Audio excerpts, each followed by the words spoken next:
आज हम बात करेंगे कुंजल क्रिया पर। क्या कुंजल से हमें पेट साफ करना चाहिए, कुंजल क्या है, कैसे करना चाहिए और इससे क्या डिटॉक्सिफाइड होता है। कुंजल क्रिया में कोई साइड इफेक्ट नहीं होता, लेकिन करने के लिए आपको एक विशेष योगी की आवश्यकता होती है, गुरु की आवश्यकता होती है। क्योंकि अगर गलत ढंग से ये कर दिया जाता है तो बराबर पेट में दर्द रहने लग जाता है। कई बार छोटी आंत का कैंसर भी बन जाता है। कई बार मैं देखता हूँ कि आप लोग बगैर ज्ञान के जो लाभकारी चीज़ें हैं उनसे भी आप हानि प्राप्त कर लेते हैं। ऐसे ही कुंजल क्रिया भी जो लाभ देने वाली क्रियाएं हैं, अगर गलत की जाए, गलत ढंग से की जाएगी, गलत समय पर की जाएगी तो ये आपके लिए हानिकारक हो सकती है। और इस कुंजल क्रिया को पेट साफ होने के पश्चात करना चाहिए।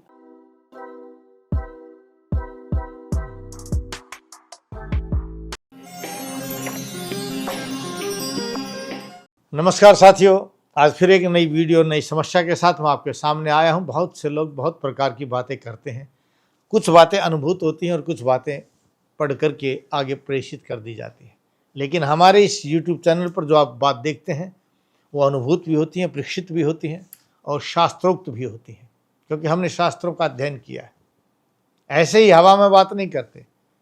आज हम बात करेंगे कुंजल क्रिया पर।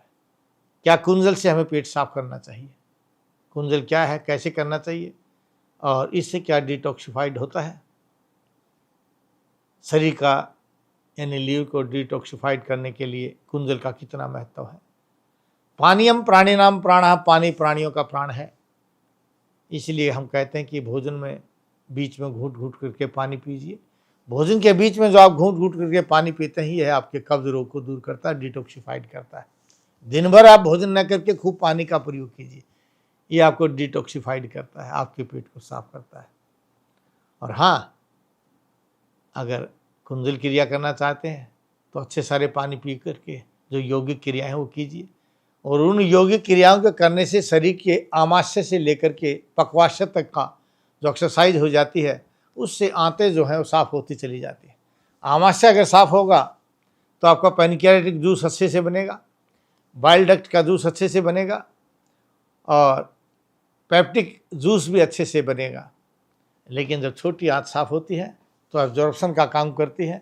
वह आपके भोजन को एब्जॉर्ब करके रक्त का निर्माण करेगा और रक्त का निर्माण करके लीवर के अंदर जो खराब द्रव्य हैं वो रक्त के द्वारा, किडनी के द्वारा बाहर भेज दिए जाते हैं और शुद्ध चीज़ को रख लिया जाता है। पूरे शरीर में फिर परिभ्रमण कराया जाता है।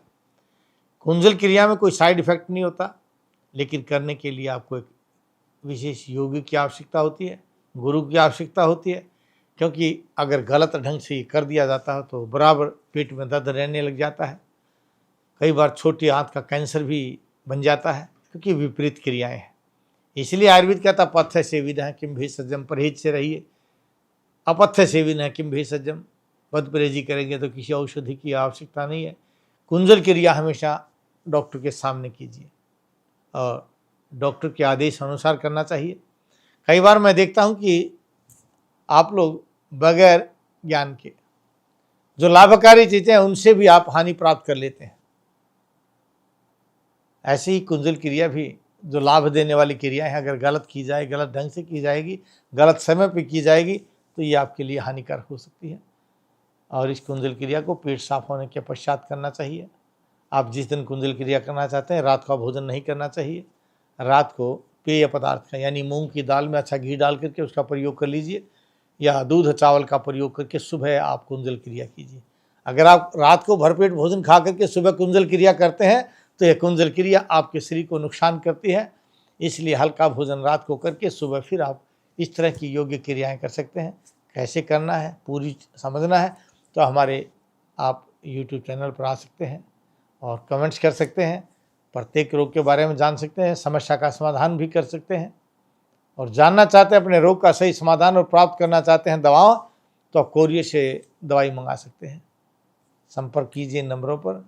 आपको ये वीडियो अगर अच्छी लगे तो शेयर भी करना, सब्सक्राइब करना, बेल आइकन भी दबाना। और आपको अपने सवाल का जवाब ना मिले तो कमेंट्स भी करना, क्योंकि मैंने बहुत सी वीडियो बनाई, इनको पढ़ते रहना, सुनते रहना और सुन करके कहीं नहीं मिले तो कमेंट्स करना। टीवी स्क्रीन के जो नंबर देख रहे हैं इन पर फ़ोन करके आप अपॉइंटमेंट ले सकते हैं। मैं आपसे बात करूंगा और बात का आपकी प्रकृति जान करके आपके सही रोगों का सही समाधान, घरेलू इलाज भी बताएंगे। और अगर आप चाहते हैं दवा मंगाना तो दवाई भी आपकी कोरियर के द्वारा घर बैठे आ जाएगी। जय भारत, जय भारती। नाड़ी परीक्षण कराने के लिए वैद्य जी से मिलिए रोजाना रोहतक में गली नंबर 5, विनय नगर, हुड्डा सेक्टर 1, दूसरी पुलिया के सामने, मेन दिल्ली रोड। और दिल्ली में महाराजा अजमेर भवन, अध्यापक नगर, नजदीक नारायण धर्म कांटा, नागलोई। अधिक जानकारी के लिए संपर्क करें 8595299299 या 7428299299।